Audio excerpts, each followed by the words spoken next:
diante da mais sublime esperança. Que esperança é essa? Porque é sublime.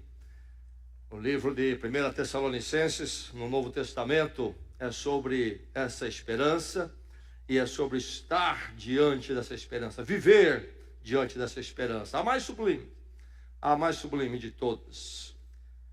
Há um verso-chave neste livro, 1 Tessalonicenses, que nos explica, nos aponta essa esperança, nos revela essa esperança, e então como devemos viver diante dela. Capítulo 5, verso 23. Capítulo 5, verso 23. Vamos juntos ler e proclamar este verso. Ministremos uns aos outros, juntos. Que o próprio Deus da paz os santifique inteiramente. Que todo o espírito, a alma e o corpo de vocês sejam preservados e irrepreensíveis na vinda de nosso Senhor Jesus Cristo.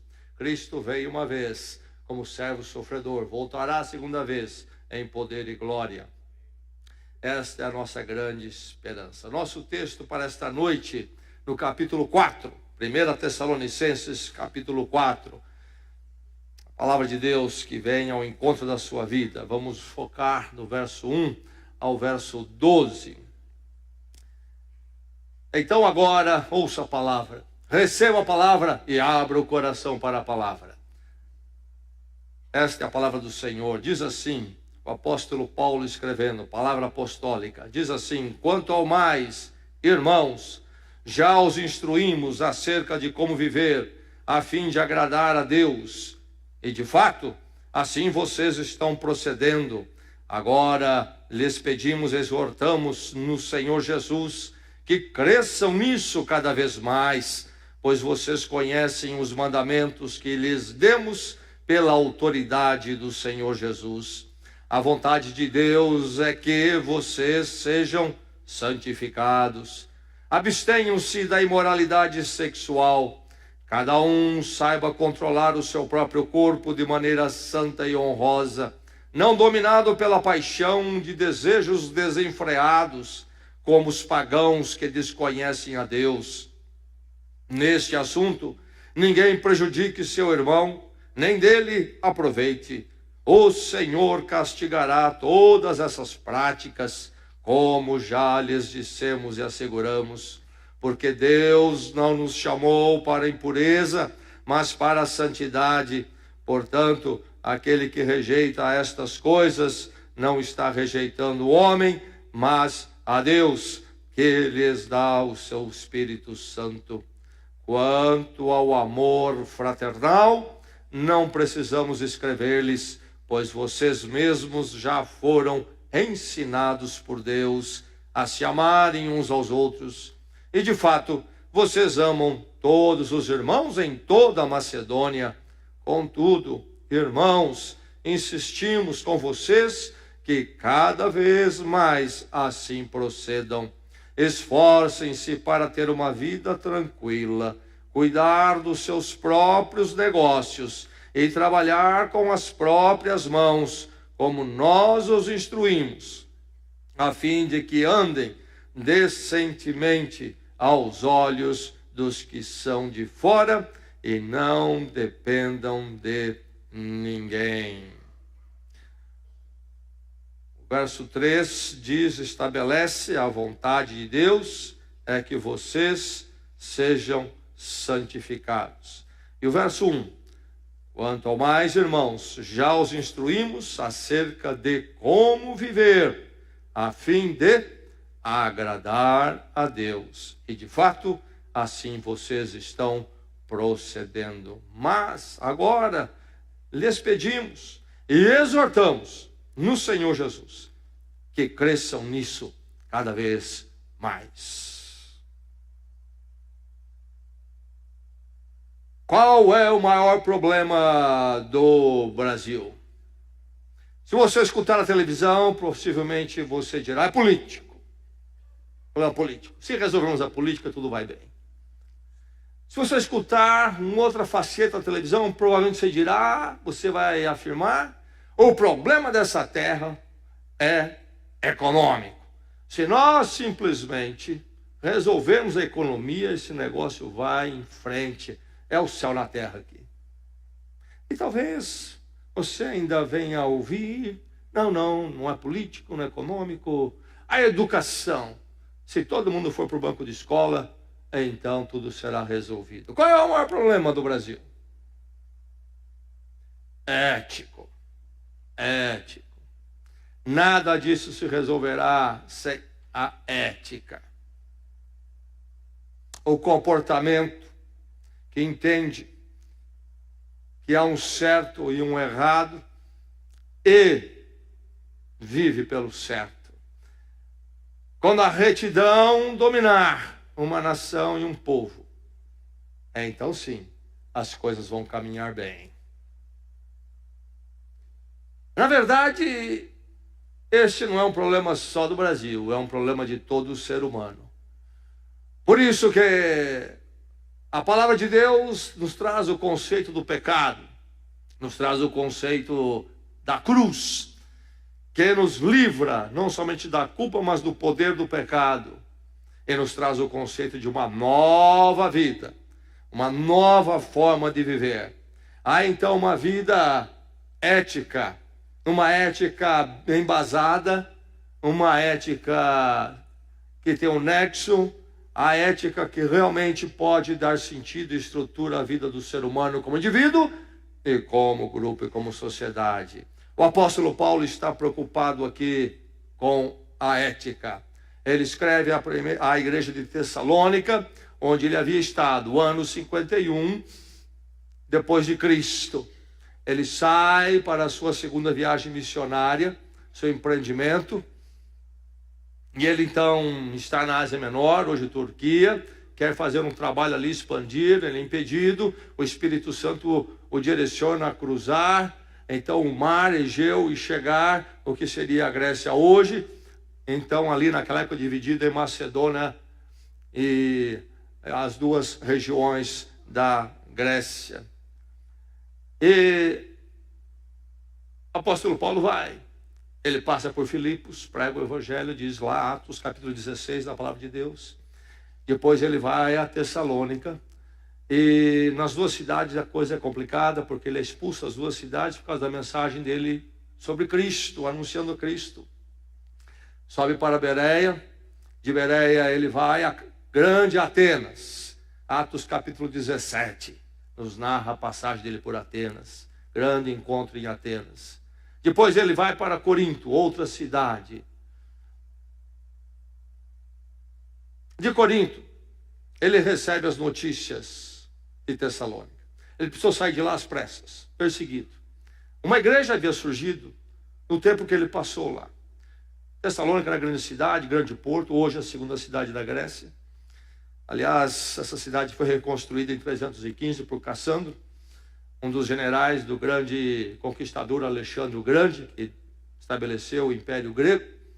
Quando ele morre em 323, todo o império dele é dividido entre generais, líderes, seus companheiros. Cassandro fica com aquela região e ele reconstrói Tessalônica. Ele era casado com a meia-irmã de Alexandre, o conquistador, o grande.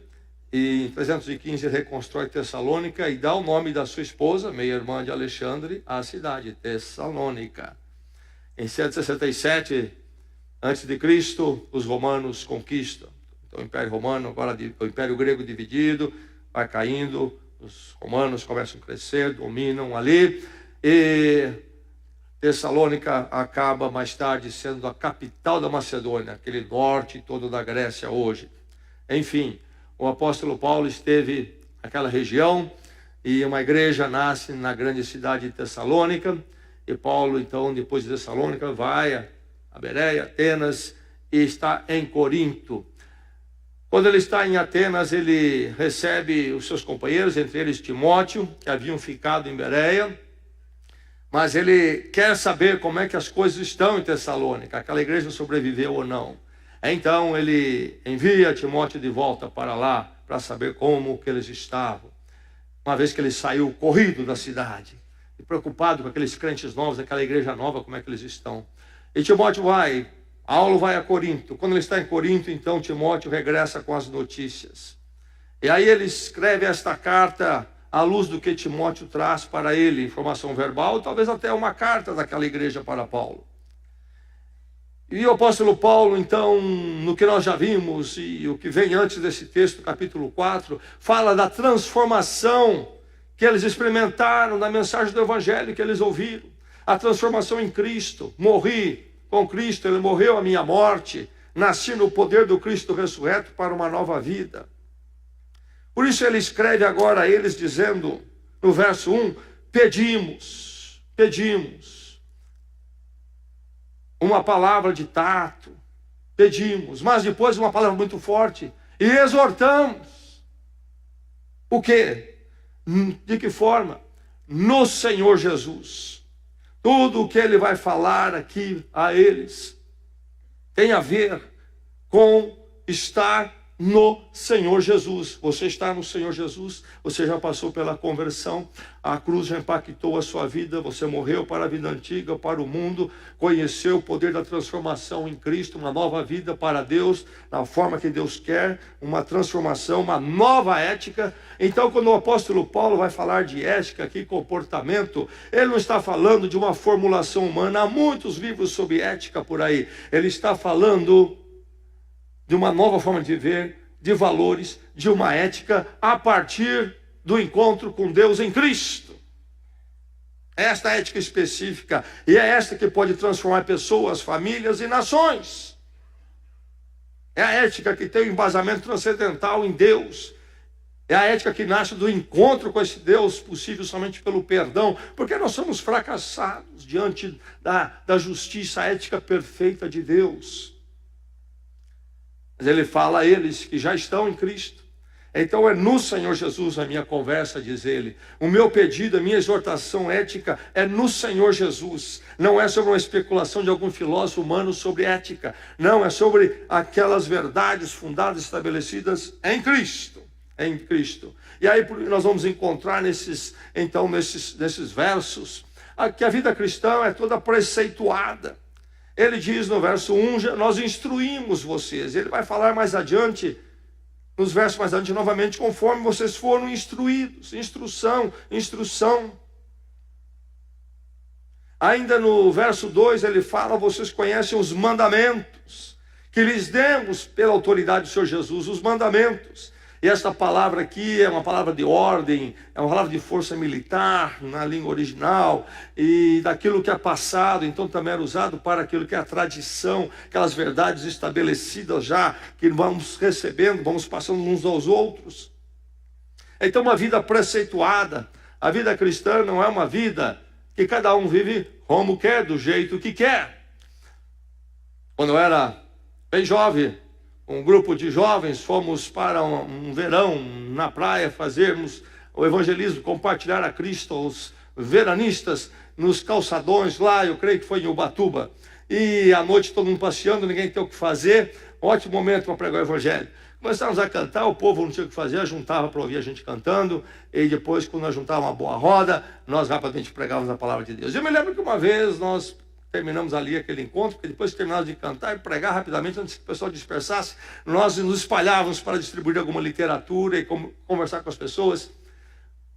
Uma mulher me procurou, entusiasmada, que beleza, um grupo de jovens cantando, falando de Deus. E aí comecei a conversar com ela sobre o evangelho, e quando eu falei então do pecado na estrada da cruz, ela quase pulou para trás. Vocês, um grupo de jovens tão bonitos, cantando assim, tão alegre, e fala de coisa tão horrível, pecado, não pensa nisso não, deixa para lá. A vida cristã não é o que eu quero, mas é aquilo que Deus faz e quer na minha vida e que me muda completamente, segundo a verdade dele. Sim, há uma forma correta de viver, a ética correta e o fracasso ético, o pecado, o erro. E é muito sério, diz aqui o verso 6, o Senhor castigará todas essas práticas, como já lhes dissemos e asseguramos. Há um encontro com Deus, a mais sublime esperança para nós, mas de terror para aqueles que não conhecem o acerto da vida com Deus, e então a nova vida, a nova forma de viver, a ética de Deus em suas vidas. Quando nós pensamos então na vinda do Senhor Jesus Cristo, o apóstolo Paulo diz: isso tem toda uma implicação com a forma que eu vivo hoje. A minha sublime esperança, a sublime esperança da palavra de Deus, o nexo da história, da vida. O Senhor Jesus Cristo volta em poder e em glória, e este mundo transtornado, errado, não vai ser assim para sempre. Toda justiça será feita, e o reino de Deus haverá de ser estabelecido. Isto deve, então, estar coadunado com uma vida com certos comportamentos, atitudes, hoje, no Senhor Jesus Cristo. Ele fala aqui sobre ter instruído acerca como viver para agradar a Deus, no verso 1. Esta palavra viver é literalmente andar. O apóstolo Paulo usa algumas vezes a palavra andar para viver. Como vocês devem andar, então, literalmente. Instruímos acerca de como andar para agradar a Deus. Ele está usando a palavra andar porque ele está pensando no viver, na força do processo. Sempre, em cada passo. Não é só hoje. Sempre. Por isso que em vez de viver, andar. Este processo. Sempre, sempre, em cada passo, eu fazendo como Deus quer. Como Deus quer. E ele diz: instruímos como devem viver ou como devem andar. Na versão que eu li, e talvez a que você tem, que é uma boa versão, mas eles preferiram não colocar o verbo dever, que está no original. Diz na versão que eu li, como viver. Instruímos como vocês vivem ou precisam viver. Mas aqui há um verbo do dever. Vocês devem viver. Então esta ética, este comportamento devido, não uma opção. Eu vou estar com Cristo, depois eu tenho a opção ou não de escolher a ética cristã. Ou vou escolher aquilo que eu gosto, o que eu não gosto, deixo para lá. Não, há um dever de uma vida, de um andar todo de uma forma que agrada a Deus. E aí ele diz no verso 3, a vontade de Deus é que vocês sejam santificados. E é interessante que também no original a vontade não tem um artigo definido, porque indica toda a vontade de Deus. Então, nestes textos, ou nesses versos que nós lemos, ele não vai esgotar todos os assuntos, mas ele já indica o princípio geral. A vontade geral de Deus é que vocês sejam sempre santificados. Enfim, a palavra de Deus venha ao seu coração, à sua vida nesta noite. Vem para lhe dizer: comporte-se conforme a ética cristã, a ética bíblica, em Cristo. Como é que está a sua vida? As pessoas à sua volta, com certeza, lá no seu trabalho, lá na sua família, inclusive, não estão se comportando conforme a ética cristã, a ética bíblica. Eles não têm um compromisso com isto, eles não estão no Senhor Jesus, eles nem sabem como fazer isto. Porque só sabemos isto quando nós estivermos no Senhor Jesus. Mas você, luz do mundo e sal da terra, segundo Jesus Cristo, precisa comportar-se conforme a ética cristã. Um dos grandes escândalos do Brasil hoje é ter essa denominada porcentagem de evangélico e esta terra não sentir nenhum impacto ético. Está tão torta como sempre foi. Uma massa evangélica falida, que não salga nem ilumina, porque não vivem, não andam na ética cristã. Não andam conforme a Bíblia instrui e ensina. Jesus Cristo é apenas algo de plantão, um poder de plantão, uma conveniência humana. Até muitas vezes um triunfalismo exibicionista diante do mundo. Cheios de palavreados, jargões evangélicos, evangeliqueis. Mas não há o comportamento ético. Comporte-se conforme a ética cristã, onde você está no Senhor Jesus Cristo. Anseie então por agradar a Deus. Eis o grande princípio, eis o grande ponto. Quando eu tenho encontro com Deus em Cristo, E eu entendo pela fé que Cristo morreu a minha morte, então morri com Ele.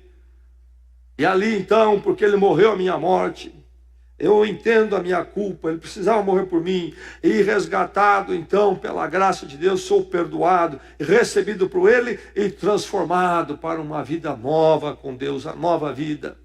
A partir desse momento eu vivo para agradar a Deus. Eis o grande norte ético, existencial, a razão porque eu acordo cada manhã. Estou sempre diante do Senhor, querendo agradá-lo e inclusive aguardando a sublime esperança quando estarei com Ele para toda a eternidade. Este anseio por Deus, este anseio de agradar a Deus. É verdade que muitas vezes eu me apanho não agradando a Deus. Mas isto faz o que comigo, uma vez que eu estou no Senhor Jesus Cristo? Me deixa transtornado, me deixa triste quando eu percebo isto. Não consigo viver bem com isso. E se o erro ainda prevalece na minha vida, é momentos de tormento e não de alegria. Não é como aqueles que estão à minha volta, no meu trabalho, na minha família, que não estão no Senhor Jesus Cristo. Porque o meu coração anseia agradar a Deus. A proposta ética cristã não é defender conservadorismo.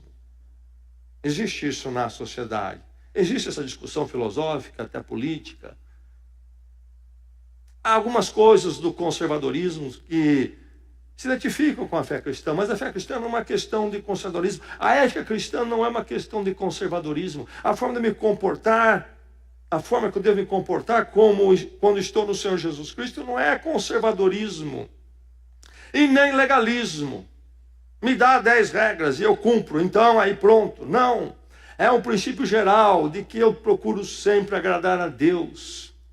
E aí não tem regras que possam ser suficientes para descrever como isso deve impactar tantas facetas da minha vida. Eu viro para a esquerda, viro para a direita, tenho que agradar a Deus. Não há como escrever 2 princípios só sobre isto. Em cada hora que eu respiro, cada coisa que eu vou fazer, a pergunta é essa: estou agradando a Deus ou não? O apóstolo Paulo diz: como já os instruímos acerca de como viver ou de como devem viver, a fim de agradar a Deus. O crente vive para agradar a Deus. O crente se comporta para agradar a Deus. Quem está no Senhor Jesus Cristo norteia sua vida em agradar a Deus. E às vezes que não está fazendo isto, se sente derrotado, abatido, triste. Não agradei o meu Deus. E enquanto não resolver, as coisas não ficam bem na vida dele. Ele pode até, às vezes, crentes às vezes caem num erro e perseveram ali. Mas se são crentes, estão no Senhor Jesus Cristo, vivem uma vida miserável, porque sabem que não estão agradando o seu Deus.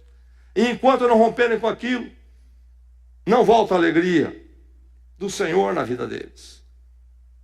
Anseia agradar a Deus. Então temos 2 alternativas.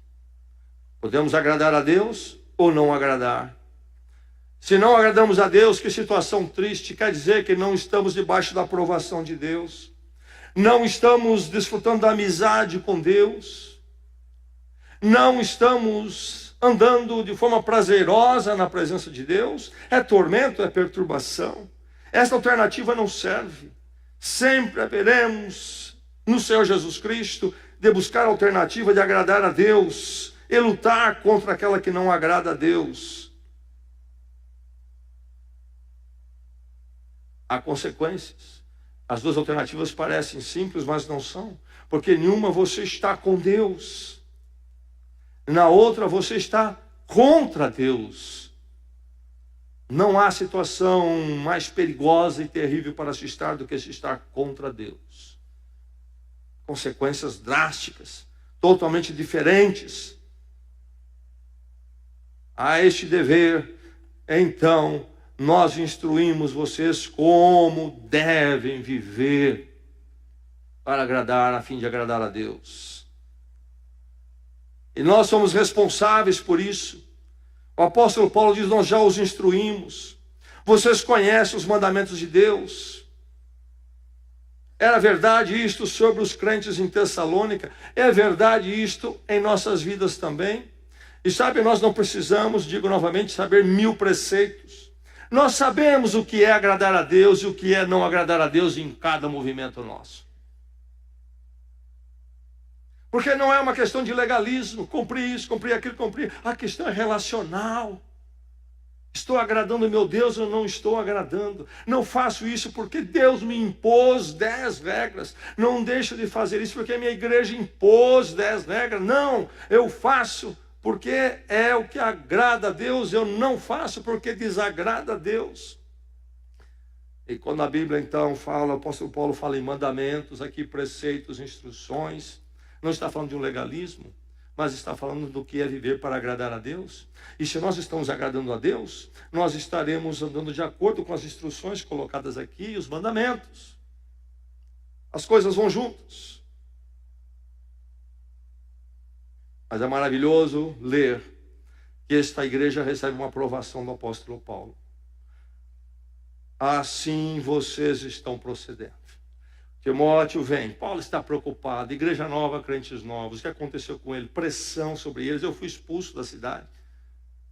Timóteo vem, e pelo que Paulo responde aqui, há boas notícias, porque ele diz, segundo ele ouviu de Timóteo, vocês estão assim procedendo. E se alguém vier a esta igreja e nos conhecer, possa ir daqui para os lugares e dizer a mesma coisa. A Igreja Batista de Bragança está procedendo de uma forma que agrada a Deus.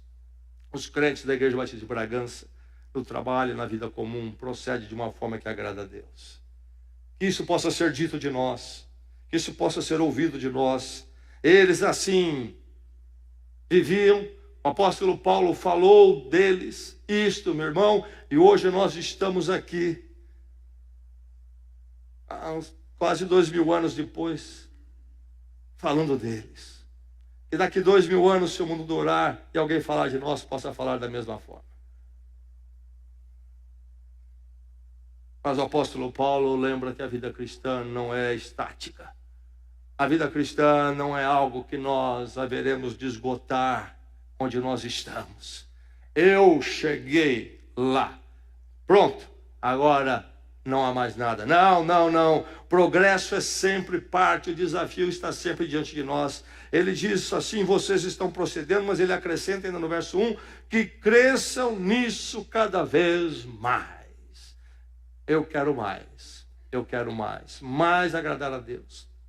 Conhecer mais da sua vontade na minha vida. Experimentar a bênção da vontade dele na minha vida. Então aí está o apóstolo Paulo colocando um grande direcionamento ético. Anseie para agradar a Deus. Você tem este anseio, meu irmão. Igreja Batista aqui, você tem este anseio de agradar a Deus na sua forma de se conduzir, nos relacionamentos, quando você trata com o seu tempo, quando você trata com o seu dinheiro, quando você trata com os seus negócios, quando você trata com seus familiares, você pensa em agradar a Deus. Quando os conflitos surgem e é preciso uma resolução, você pensa, como posso caminhar para uma resolução aqui de uma forma que agrade a Deus? Agrade a Deus, anseie por isto. O apóstolo Paulo vai tocar em 3 assuntos em particular, que ele entende ser oportuno falar com eles. Não é que esses 3 assuntos esgotam o que deve tocar a nossa vida com relação a agradar a Deus, mas são 3 assuntos oportunos para aquela igreja e que também são para nós: sexualidade, fraternidade e ocupação. Esta vontade geral, a vontade de Deus, e eu querer agradar a Deus. A vontade de Deus é que vocês sejam santificados, verso 3. E aí então ele vai a 3 áreas das nossas vidas. Comporte-se conforme a ética cristã, anseie agradar a Deus, adote a sexualidade superior. A sexualidade superior. O apóstolo Paulo esteve em Tessalônica. Aliás, ele está inserido naquilo que é conhecido como a cultura greco-romana. Primeiro o Império Grego, depois o Império Grego cai, o Império Romano toma conta. E a cultura do Império Romano tem muito do que os gregos anteriormente legaram. E é aí que precisamos então entender que mundo é esse, onde esses irmãos nossos, os tessalonicenses estavam. Que tipo de mundo era aquele? Era um mundo complicado, era um mundo difícil. O apóstolo Paulo vai dizer no verso 3, abstenham-se da imoralidade sexual. A palavra imoralidade sexual, duas palavras, aliás, nossa língua, na palavra original é porneia. Toda forma de imoralidade sexual, todo aquilo que desvia do relacionamento dentro do matrimônio. O mundo greco-romano. No século IV, um orador famoso entre os gregos, político também, escreveu, discursou, e os discursos escritos dele, muitos foram preservados, ainda do quarto século antes de Cristo. Então temos uma ideia da mentalidade do mundo ali, ainda que seja alguns séculos antes desta carta de Paulo, mas nós sabemos pela história que o que ele coloca reflete a cultura que permaneceu através dos séculos ali, não só no Império Grego, mas no Romano também. O que ele diz? Demóstenes, orador político grego do quarto século, Demóstenes diz: nós temos prostitutas para o prazer, nós temos amantes para as necessidades do dia a dia de nossos corpos, nós temos esposas para gerar filhos e para a manutenção fiel de nossos lares. Eis a perspectiva moral sexual. E se não bastasse esse tipo de visão expresso aqui, haviam os cultos, os chamados cultos de mistérios. Em Tessalônica havia, assim como na região toda, culto a Dionísio, do grego.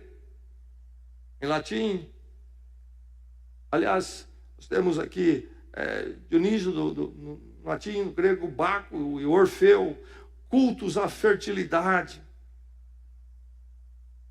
cultos com símbolos fálicos, os templos, êxtases e práticas sexuais dentro dos templos, inclusive. Então, esta promiscuidade sexual como parte de liturgia religiosa. Havia um outro culto introduzido na região, inclusive achado no Egito também, de Kabyle ou Kabyle, onde as cerimônias religiosas eram verdadeiros bacanais. O apóstolo Paulo escreve aos Tessalonicenses de onde? Ele está na cidade de Corinto. Como é que era a cidade de Corinto? Era uma cidade estratégica, porque ficava numa faixa de terra muito estreita, entre o mar Egeu e o mar Adriático ou Jônico, se quisermos ser os mais precisos. E então, para não dar uma grande volta aos navios, muitas cargas eram colocadas no porto de Corinto e carregado por terra, que era um espaço pequeno, para cruzar o mar, para cruzar de um mar para o outro. Então, Corinto era um lugar, era uma metrópole onde passava muita gente, um lugar internacional, de grande movimento e muito dinheiro correndo. E lá havia o culto a Afrodite. Quando você vai a Corinto, você olha a grande colina alta, lá em cima está indo o templo de Afrodite. Muito alto, subisse até na cidade embaixo. É-nos dito que naquele templo havia trabalhavam ali cerca de 1000 prostitutas sacerdotisas. Prostitutas sacerdotisas. O sacerdócio delas passava pela atuação sexual como parte do culto. É de Corinto. O apóstolo Paulo escreve aos Tessalonicenses. Então, o que é que nós temos aí neste mundo? Nós temos neste mundo greco-romano, meus irmãos, o que nós estamos cada vez mais encontrando no nosso mundo, se já não chegamos lá. Na verdade, o mundo greco-romano foi transformado pela influência do cristianismo e muita coisa mudou. Mas essa influência cristã está sendo desprezada e há o retorno novamente àquelas culturas. É isso que nós estamos vivendo. A homossexualidade também era praticada naqueles dias, não na forma de casamento, eles não chegavam a esse ponto. Como aqui Demóstenes falou, nós queremos esposa para gerar filhos. Casamento é isto. Agora, essas experiências extras conjugais, então sim, é outra coisa. Enfim. O apóstolo Paulo precisa conversar com eles. Porque eles vêm deste mundo. Eles foram alcançados deste mundo. Eles viviam nesta ética, nesta forma de viver. E o apóstolo Paulo diz, já instruímos. Então, quando ele esteve lá, ele já conversou com eles sobre isto. E agora ele reforça. E não podemos negar o fato de que nós precisamos ouvir essa palavra hoje também. Nossos jovens precisam ouvir essa palavra. Eles em Tessalonicenses seriam os diferentes. Eles seriam criticados e atacados, porque não andariam mais com aqueles pensamentos culturais e religiosos. O apóstolo Paulo fala da postura negativa e a positiva. Ele diz, abstenham-se de toda imoralidade sexual. Depois ele diz, mantenham seus corpos de maneira santa e honrosa. A ética cristã, a vida cristã não é só uma negação. Há um lado negativo, mas há um lado positivo. Não é o que nós deixamos de fazer, mas o que nós fazemos de melhor e superior. Mas nós não vamos viver essa ética cristã. Não vamos ansiar, adotar a sexualidade cristã, a superior, se não houver em nós o discernimento que vem de Deus. Se nós não tivermos isso, encontro com Deus em Cristo, nós seremos formatados pelo mundo, a televisão, e nós vamos continuar nos caminhos do mundo. Ele diz que eles não deveriam ser dominados pela paixão de desejos desenfreados, como os pagãos que desconhecem a Deus. Eles não conhecem a Deus. E eles vão alegres, descendo a ladeira para pior e pior. Não há o discernimento. Mas você está no Senhor Jesus Cristo. Os Tessalonicenses estavam no Senhor Jesus Cristo. Você tem o discernimento. Você tem o privilégio de poder perceber a inferioridade da promiscuidade, da imoralidade sexual e a superioridade de você manter o seu corpo de maneira santa e honrosa. É santo e honroso. É superior. Deus castigará essa imoralidade. O negócio é muito sério, diz o verso 6. Deus castigará. E o verso 8 fala da gravidade. Quem pratica essa imoralidade não está rejeitando a homens, mas a Deus que lhes dá o Espírito Santo. É muito grave. É muito grave. Porque não é coisa santa a imoralidade sexual. Então é um desprezo ao Espírito Santo. Mas meu irmão, minha irmã, algo maravilhoso aqui. Nós recebemos um chamado. Você foi chamado. Deus o chamou em Cristo para algo superior. Deus olhou você inserido nessa cultura, nessa situação terrível, nesse mundo podre, desonroso, e Deus o amou e o chamou. Ele diz, Deus não nos chamou para a impureza, mas para a santidade. Deus nos chamou para aquilo que é santo, puro e honroso, louvado seja Deus. Deus nos deixou na confusão, no vazio, na putrefação do mundo. Não há nada mais podre e que mais destrói o ser humano do que a imoralidade sexual. Aliás, a imoralidade sexual, o mundo não se apercebe disso. Ela destrói todos os outros valores. A moralidade sexual, ou ela levanta o ser humano como alguém digno, ou ela rebaixa o ser humano como alguém vulgar, como um objeto a ser usado de qualquer forma. E quando isso é estabelecido no sexo, então vale para qualquer área da vida.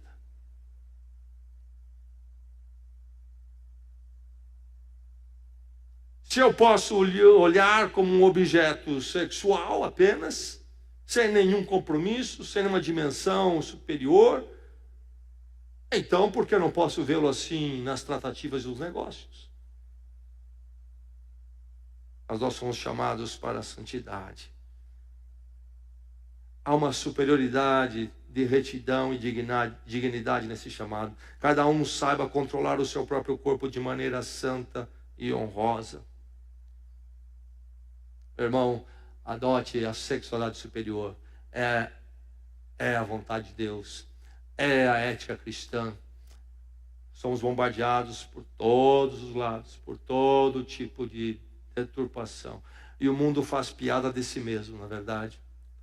Agora, esta onda vem dos Estados Unidos, você deve ter ouvido falar, o Me Too, eu também, não é? Eu também.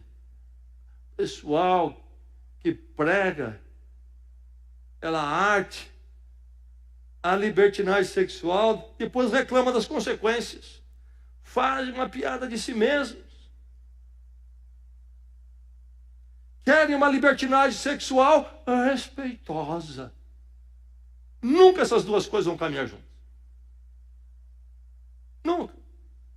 Adote a sexualidade superior. É superior, meu irmão, sim, escreva aí. É superior. Comporte-se conforme a ética cristã. Adote essa sexualidade superior. Pratique a fraternidade cristã. O apóstolo Paulo fala aqui de duas dimensões de amor. Ele diz, quanto ao amor fraternal, no verso 9. Quanto ao amor fraternal. Que palavra é esta? Palavra que no grego é Filadélfia, e nós conhecemos também na nossa língua. Era a palavra usada para o amor entre irmãos de sangue. Filadélfia. Quanto ao amor fraternal. Mas o ensino apostólico vai tomar esta palavra do amor filial, do amor fraternal, e aplicar à igreja, à irmandade no Senhor Jesus Cristo. Quanto ao amor fraternal. E aí ele continua e diz, já foram ensinados por Deus a amarem uns aos outros. E aí ele usa a palavra ágape, do amor sacrificial. Deus nos amou em Cristo até a morte de cruz. Então, quando nós conhecemos o amor de Deus em sacrifício, esse amor sublime vai nos impactar, nos levar a viver o amor fraternal. Como igreja. E aqui o apóstolo Paulo está falando da igreja, da comunhão da igreja. Você pratica a Filadélfia? O amor fraternal, meu irmão, é uma atitude ética sua para com a comunhão da igreja e os seus irmãos. Ele diz, vocês foram ensinados por Deus, isto no verso 9, não é? Vocês foram ensinados por Deus a amarem uns aos outros. O que ele está dizendo? Ele falou sempre tanto sobre eu, nós instruímos, demos mandamentos, ele diz agora, nisso vocês foram instruídos por Deus. Porque o próprio conhecimento que vocês têm de que Deus os amou em Cristo até a cruz, que instruiu vocês, é um ensinamento que vem direto de Deus para vocês, nem passa por nós necessariamente. A fonte especial, a fonte do meu amor fraternal para com a igreja, vem do amor ágape, do sacrifício de Deus por mim em Cristo. Esta aprovação vem para eles também, de fato, vocês amam todos os irmãos em toda a Macedônia. Não só em Tessalônica, mas há igrejas em outros lugares já. E ele diz, vocês têm mostrado o amor pelas outras em outras cidades da região. Isso tem chegado lá. Que esta igreja aqui possa ser marcada pela Filadélfia. O amor fraternal. Sem isso a igreja perde o seu poder. Todo palavreado e discurso nosso lá para o mundo não serve para nada se o mundo não ver uma igreja que tem o amor fraternal. O que é o amor fraternal é algo muito prático e concreto. Não é discurso. É você fielmente estar com seus irmãos. Você fazer disto algo essencial na sua vida. É você parar para os seus irmãos. É você estar com eles. É você estender a mão. O amor fraternal é muito concreto, muito real. Quantas vezes eu já estive em igrejas onde era evidente que não havia o amor fraternal. Que frieza, que lugar desagradável para estar. Não nos dá vontade de voltar. Mas quando alguém, buscando o Senhor, adentrar no nosso meio e ver entre nós o amor fraternal, e ela ser envolvida por isto há de falar a ela muito profundamente. Ele tem essa palavra de aprovação a eles. Vocês amam todos os irmãos de toda a Macedônia. Que possa ser dito mesmo desta igreja aqui. Uma igreja de amor fraternal, onde nenhum de nós caminha a distância, separado, isolado, marginalizado, claudicante, mas presente sempre.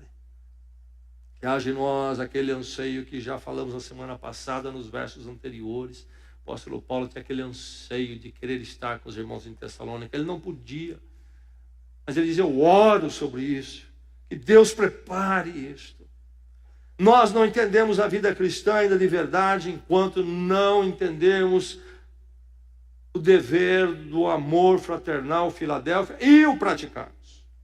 Nós podemos virar a Bíblia de um lado para o outro, sabemos todos os discursos, ficarmos elaborando, mas quando não soubermos sermos uns com os outros enquanto comunidade, nós não entendemos a Bíblia de forma prática em nossas vidas. Leia as Escrituras. Toda vez que lemos as cartas apostólicas, volta a esse assunto. Volta ao assunto. Porque é fundamental. Jesus Cristo deixou a igreja. E a igreja de Cristo se manifesta em agrupamentos locais. Isso é bíblico. Está no livro de Atos. Está nessas cartas. Algo muito concreto. Há pessoas cheias de discurso, conhecem a Bíblia, mas não entendem, não praticam o amor fraternal, não são fiéis à comunhão, ao estar lado a lado sempre, e a demonstrar o interesse pelo irmão.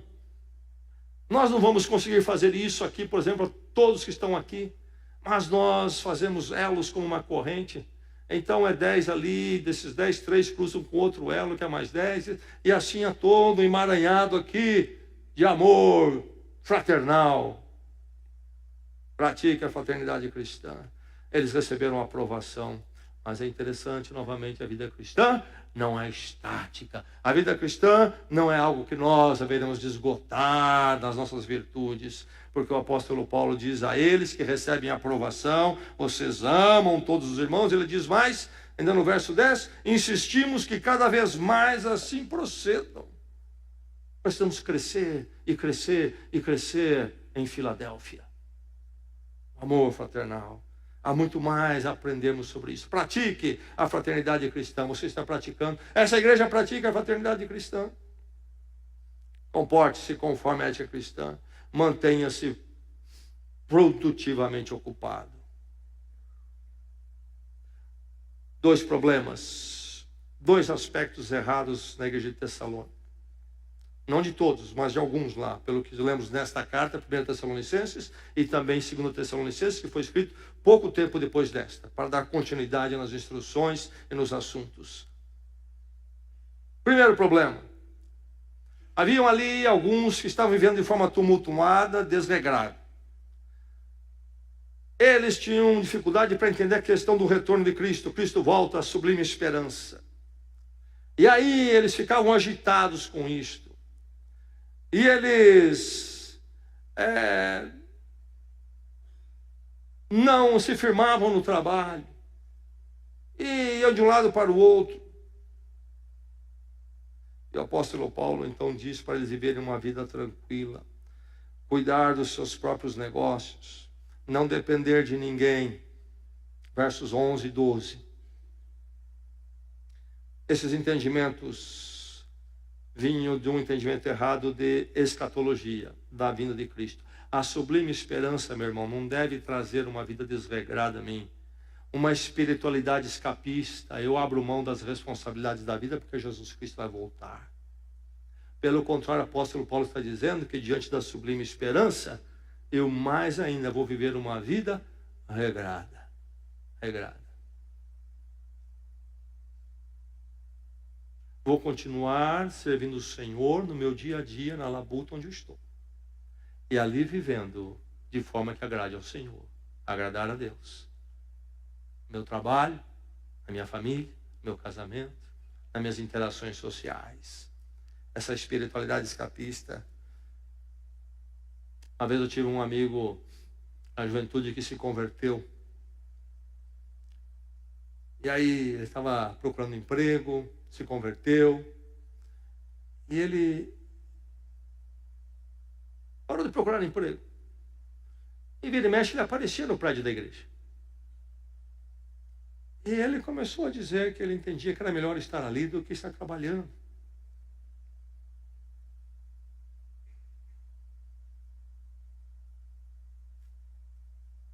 Escapismo, espiritualidade, que abre mão das responsabilidades do dia a dia, esse entendimento errado.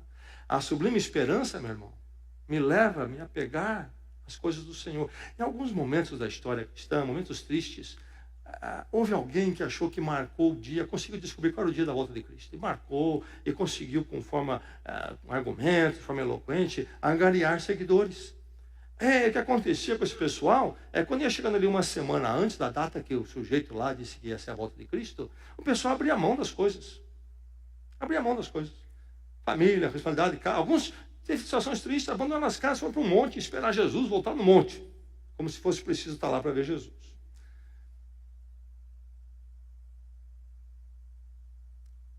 Se Jesus Cristo vai voltar amanhã, o que eu faria hoje? Irmão, eu estaria aqui hoje pregando a palavra de Deus, como estou agora. Não estaria fazendo outra coisa. Se Jesus Cristo vai voltar na terça-feira, meu irmão, na segunda você vai trabalhar. É isso. Não somente a escatologia errada, mas também o entendimento errado do Filadélfia. Porque se a vida está desregrada, em nome de uma espiritualidade escapista, que entende que a volta de Cristo, então, me leva a abrir mãos das coisas concretas da vida, do trabalho, e aí eu vou ficar falando sobre a volta de Cristo, vou na casa de um, vou na casa do outro, vou ter dificuldades financeiras. Bom, aí os irmãos têm que cuidar de mim. O entendimento errado da Filadélfia. Eles viviam esses dois problemas lá. Dois entendimentos equivocados. Por isso que o apóstolo Paulo diz: esforcem-se para ter uma vida tranquila. É interessante, a palavra esforço aqui é ambicione. E parece uma contradição, ambicionar vida tranquila, porque ambição geralmente quer dizer com coisa grande e agitada, não é? É fazer mais e mais. Então Paulo diz: olha, se tem alguma ambição que vocês têm que ter, é a vida tranquila. E vida tranquila aqui é a vida regrada. Eu tenho meu trabalho, eu faço aquilo que eu devo fazer. Os princípios e atitudes. Cuidar dos seus próprios negócios e trabalhar com as suas próprias mãos, verso 11. Verso 12, não dependam de ninguém. O grande alvo, o grande ensino da ética cristã é que eu possa trabalhar e não depender de ninguém. Por isso, nada do socialismo.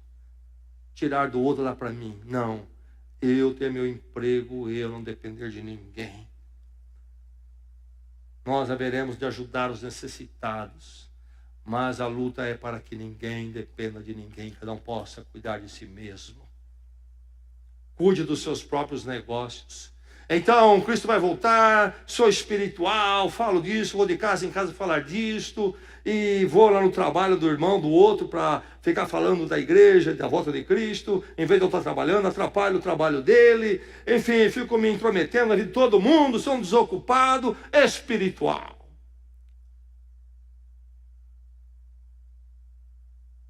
Nenhum de nós seja achado assim. Desocupados. Que nós possamos comportar-nos conforme a ética cristã. Sempre mantermos produtivamente ocupados. Essa é a forma de testemunharmos sobre o nosso Senhor, estar em Cristo e aguardarmos a volta dele. Nosso trabalho é para o Senhor, é diante do Senhor. É um testemunho, diz o apóstolo Paulo, não é? Ele diz no verso 12, andem decentemente aos olhos dos que estão de fora. Cuide dos seus próprios negócios, trabalhe com as próprias mãos. Andem decentemente aos que estão diante dos olhos daqueles que estão de fora, que não são crentes. E é interessante que ele fala, trabalha com as suas próprias mãos. Entre a cultura grega, trabalho não era coisa digna. A melhor coisa que tinha é você ter escravos, servos para trabalhar, e você não. E muito menos digno era o trabalho manual. O apóstolo Paulo, vindo da cultura de instrução bíblica, não tinha essa visão de trabalho como coisa indigna. O apóstolo Paulo era um fazedor de tendas. É dito isto na palavra do Senhor. Havia dignidade no trabalho, seja qual fosse esse trabalho, intelectual, manual. Não há trabalho vergonhoso. Todo trabalho é digno diante do Senhor. O trabalho sempre é digno. E sermos produtivos, ocupados, é o grande testemunho. E envergonha o evangelho quando não o somos. Que o Senhor leve a cada um de nós a nos comportarmos conforme a ética cristã. Acima de tudo, a nossa vida seja uma vida que anseie agradar a Deus. Em tudo. Nestas coisas e muito mais. Mas é preciso estar no Senhor Jesus. Você está no Senhor Jesus. Há um caminho superior. Se você não viver para agradar a Deus, você vai viver para agradar a quem? O coração humano é um coração apaixonado. Ele não fica sem querer agradar a alguém. Você vai querer, pode saber que você vai agradar a alguém, a um ídolo por aí. E é muito pequeno esse amor. Mas quando eu vivo para agradar a Deus, amá-lo sobre todas as coisas, isso muda toda a minha atitude e os meus caminhos. E muda para melhor. É maravilhoso. Minha vida familiar, matrimonial, minha vida profissional tem uma dimensão maravilhosa e eterna. Sempre, sempre edificante. Para mim e para aqueles que as minhas atitudes tocam. Porque é para agradar a Deus. Vamos orar na presença do Senhor.